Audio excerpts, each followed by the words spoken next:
Given what's happening in Gaza, these pictures filmed by Sky News are remarkable.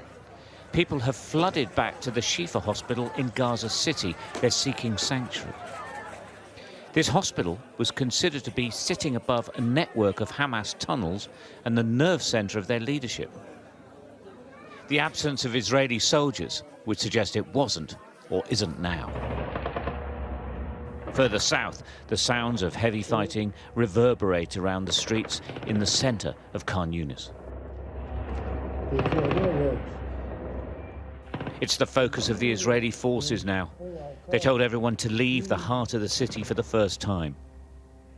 The only souls to be seen, a woman and child on a cart carrying two badly injured people. A grinding reminder of the costs of this war. Israeli soldiers are engaging with Hamas fighters in towns across the Gaza Strip. Their latest video doesn't identify exactly where they are. The IDF says Hamas is embedded in civilian areas, which complicates the fight. But they say some Hamas have surrendered and they will take into custody any of them who give themselves up. But the fight will continue. This is all in stark contrast to the demands of the Arab leaders meeting in Doha, who want a ceasefire and blame the USA and Israel for there not being one. The UN Secretary General agrees.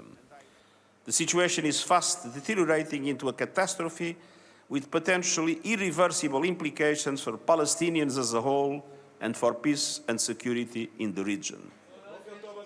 The Israeli Prime Minister met his cabinet. He thanked America for its veto on a ceasefire resolution and for sending more weapons. It will take more time. The war is in full swing, but this is the beginning of the end for Hamas. I say to the Hamas terrorists, it is over.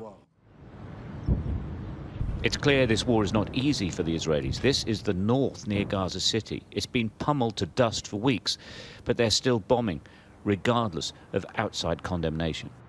Well, it's clear now that there is a huge gulf between Israel and the United States on one hand and much of the rest of the world on the other. If there is going to be a ceasefire or a negotiated settlement to this crisis, then that gulf will have to get considerably narrower. As it stands right now, Israel's not for changing tack at all. People are now living on the sides of roads in makeshift plastic tents. It's too dangerous to be inside buildings. It's clear that many here have had enough of the rising numbers of dead, the lack of aid and the continuous fighting. Some blame the leader of Hamas himself. What resolution? Just give up and surrender. This is the act of idiots. He caused the death of his own people. Sinwar has killed his own people. Conditions really are intolerable. Hundreds waited for hours to get a single bag of flour.